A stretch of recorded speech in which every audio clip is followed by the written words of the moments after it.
This is the Less Insurance Dependence podcast show with my good friend Gary Takas and myself, Narain Arul Raja. We appreciate your listenership, your time, and most of all, we appreciate your intention to reduce insurance dependence in your practice. Our goal is to provide information that will help you successfully reduce insurance dependence and convert your practice into a thriving and profitable dental practice that provides you with personal, professional, and financial satisfaction.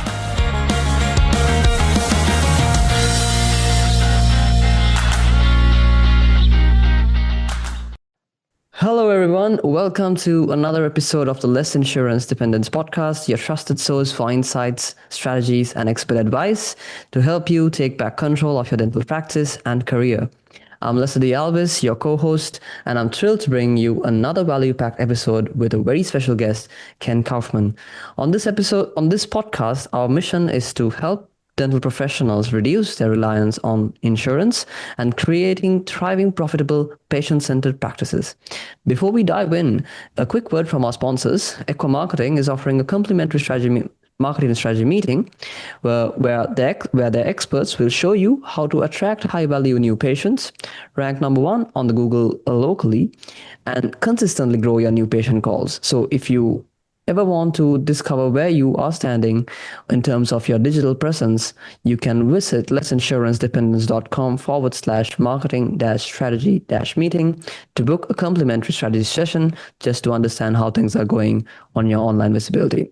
And if you're looking for coaching to create a thriving fee-for-service practice, schedule a complimentary coaching strategy meeting with Gary Takas at thrivingdentist.com/CSM. Now, on to today's episode. I'm excited to welcome Ken Kaufman, a respected leader in dental finance and CFO services. Ken and his team are industry leaders in accrual, accounting, financial reporting, cash forecasting, road mapping, and fundraising, all with the goal of helping dental organizations grow their business and lead with confidence. Today, Ken will share how financial clarity and smarter systems can help dentists not only strengthen their business, but also reduce their dependence on insurance. Ken, we're excited to have you here. Thank you so much for being part of this podcast. Lester, thank you. Thrilled to be here. Excited for this discussion. So let's start with this idea in mind. How does financial clarity empower practices to reduce their dependence on insurance? Sure. The most interesting part of that question is that a dentist wants to go through this process. And it should feel initially kind of scary, and it should feel like we're afraid about what's going to happen financially to my practice. And so the thing that you always want to do, and this is if you're trying to reduce your dependence on insurance, this is also if you want to try to go and build a new de novo or acquire a practice, the same principles all apply here. And that is that you want to put a model together or like a financial forecast together that says, okay, if I'm going to stop receiving revenue from this insurance company, how much is that? And how long will it take me to replace that with other types of patients and other types of things? And you put this nice little thing together that is ultimately probably going to be in a spreadsheet type of a format. And it's going to tell you, okay, we can only reduce our insurance dependence this much over the next however many months, and we can plan all that out really nicely and make sure that you don't run out of cash in the process, because right, cash is king here, and that drives, and liquidity is what helps our businesses be sustainable over time. And so it gives you this opportunity to just plan really, really carefully, and you don't have to be worried about, am I going to run out of money? We'll have the model will tell you the timing and how you need to go through the process while still maintaining enough liquidity to be able to cover payroll and your expenses and those sorts of things. Does that make sense? Exactly. It makes a lot of sense. I think financial clarity is really the foundation. But one of the biggest fears dentists have is cash flow. Now let's talk about that. How can better forecasting and financial road mapping help practices confidently transition away from PPOs? Yeah. So this is, again, this is interesting. And at the end of the day, you're going to make more money if you go down this path. But that may mean there are some short-term sacrifices or some, short-term pain for long-term gain. That might be a better or a cooler way to say it. But moving away from that dependence, it creates a really interesting, it just creates so many opportunities because you're no longer beholden to one payer who, by the way, has been really, really bad over the last 5 years at increasing at all. Some might even be trying to decrease in some circumstances, right? And so, again, forecasting, thinking about the future, all of that planning can be done right inside these, this modeling concept or this forecasting concept that's just going to empower you to ultimately tell those insurance payers that, you're done and you're ready to move on. Exactly. Great insights. So now you also work with DSOs and larger groups. Let's talk about what independent dentists can learn from their approach. What lessons can solo and small group practices learn from DSOs when it comes to managing finances and growing outside of insurance constraints? Yeah. So to start with, because I get this question a lot about, this DSO over here, they're just so perfect and amazing and everything's going great. I would like to just break this down very clearly. Every DSO, when you lift up the hood, is a disaster. Dentistry is extremely hard. Trying to grow dentistry is even harder, and it is messy. And the reason why is it's so hard is because everything is so people dependent. And people are messy. People have problems. People have challenges. People don't like their job. People love their job. You have all of these different emotions and all these things happening all the time. I just want you to know that if you feel like your small group or your small DSO or your large DSO, if you feel like, man, we're just struggling, everybody is in the same boat. I just want to level the playing field, first of all. If you're feeling that level of stress, I don't know what to tell you other than welcome to dentistry and welcome to the hard work of trying to grow dentistry by locations or by number of chairs or like whatever your movement is there. Now, how does that relate back to insurance dependence? Well, again, at the end of the day, you went to dental school because you wanted to help patients and there's a monetary reward. And the challenge is that the insurance companies are taking too much of that reward away. And so, the sooner you can get yourself on a path toward that, if that's what you want to do, the sooner you can get on the path. It's just the more money you're going to be able to make, and the more freedom you're going to have to treat patients the way that you want to treat patients. The more freedom you have to actually be even more selective about what types of patients or what types of modalities you want to even deal with inside of your practice. General practice, when we say to the world, we do everything, that's hard. And so the ability to get really good at some things inside of one practice can be very, very beneficial. And again, all of that, as you break away from the shackles of the insurance dependence, it's just going to give you more and more optionality to build the practice that you want, not that your friend wants, not that your professor at dental school wants. Like it's what you want and what you're excited about and how you want to actually make your impact on the world. Exactly. Now, earlier, Ken, when we discussed, you mentioned about a book that you were working on. Would you like to share about that as well? Oh boy, this is. I may be putting myself out there a little too far, Lester, with this, but I'll mention it because it's not. We're nowhere close to it being done. I mean, this is a next year thing, but my daughter and I wrote a book a couple of years ago called Financial Secrets to Grow Dental Organizations. And from my perspective, that was my gift to the industry because I was just getting so many phone calls and people asking, how does the finance part of this work? And how do all these things work? Having been the CFO of two very large DSOs. And what my daughter and I are now doing, we've teamed back up again, and we're just in the beginning process of, because the book that we wrote was basically, hey, here are all these financial tools, clarity tools that you can use to build and grow your business and make it successful. Now, what we're going to do is we're going to write a whole storyline around what happens when you want to try to monetize your business, when you want to try to sell it, or you want to try to, bring new partners on and those sorts of things. So we're kind of going to that next step. And right now we're in character development mode. My daughter is a novelist, and so that's why she even bothered to team up with me. Otherwise, she'd be like, "Dad, why would I want to help you write a book about dentistry? I could care less about that." But she creates characters, and then we're building a storyline so we can follow the journey of. And she told me yesterday that ultimately she loves the name Alexis, and so the dentist entrepreneur we're going to be following through this journey is Alexis, and we're going to, through her eyes, see what it's like to sit down with a private equity group and decide if we should partner or not with them.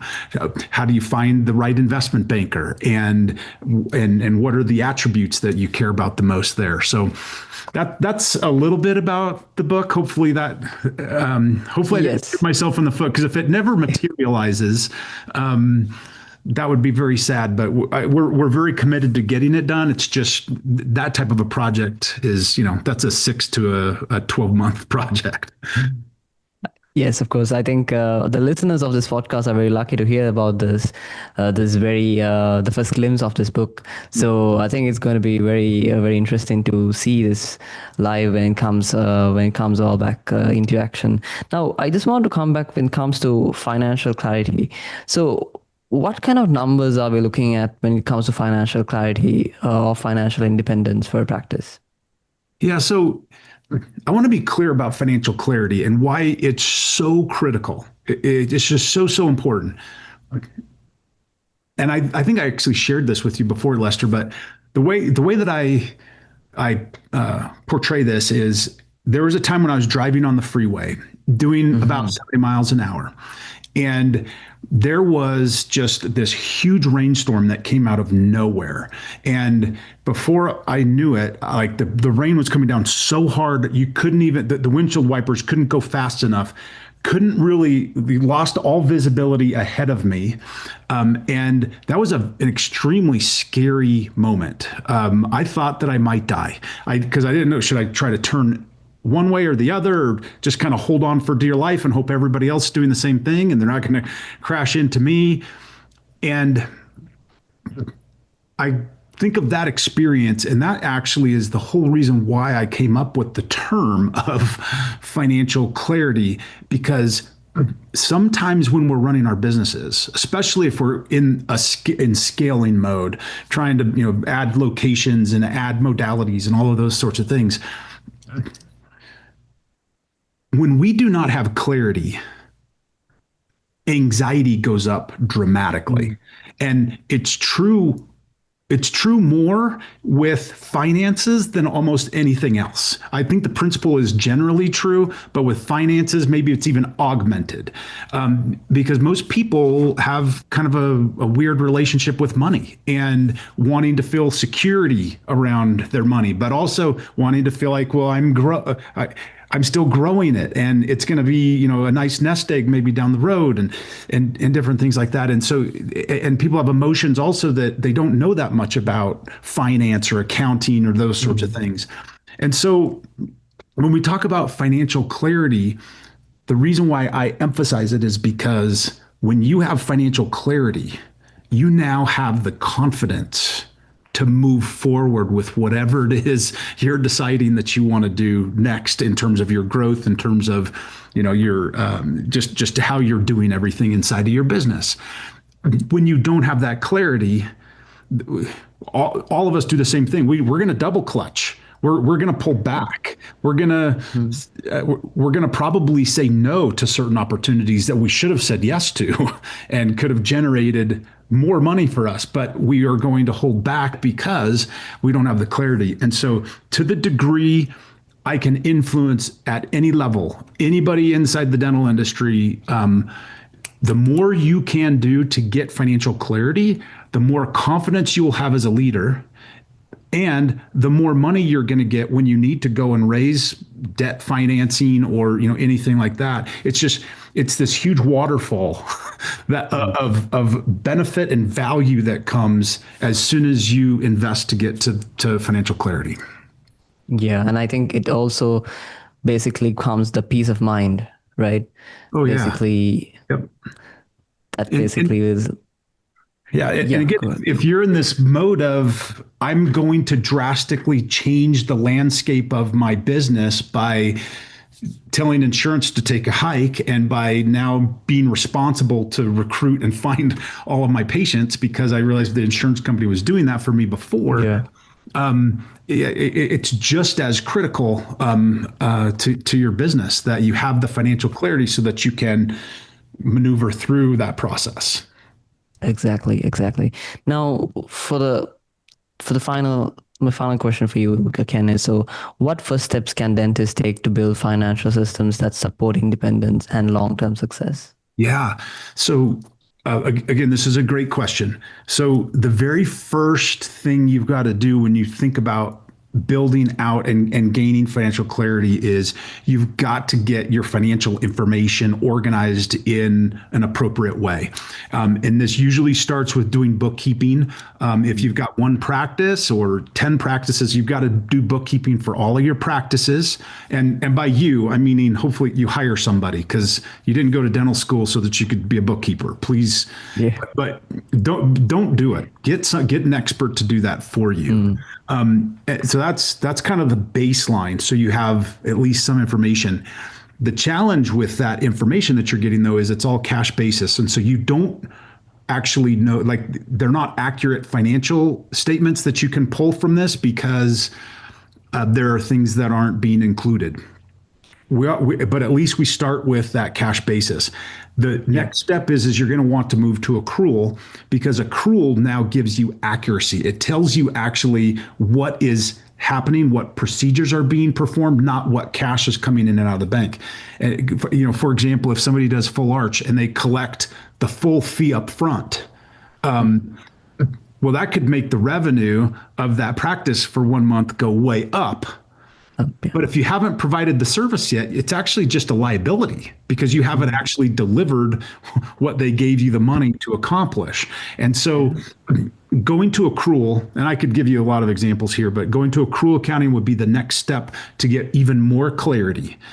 Then the next step after that, and this is where it gets fun. Once you've got good, clean bookkeeping and then we get everything into an accrual basis, now we can do that forward-looking planning because we have accuracy about what's happened historically. We can now start to make assumptions about what could happen in the future as a result of that. And now you start to get clarity about what's happening in the future. And the more clarity you have there, the more confidence you have and the more capability you build around yourself so that you can actually execute and move forward on those growth initiatives and know you're not going to run out of money and it's actually going to be cash flow positive for you by the 15th week that you've done this initiative or whatever it is, and everything's planned like really nicely about it. So again, got to do the basic bookkeeping, get yourself to accrual, and then get yourself into these forward-looking tools that will just help you make great decisions on a day-to-day basis, week-to-week basis, month-to-month basis, so you can build a great business.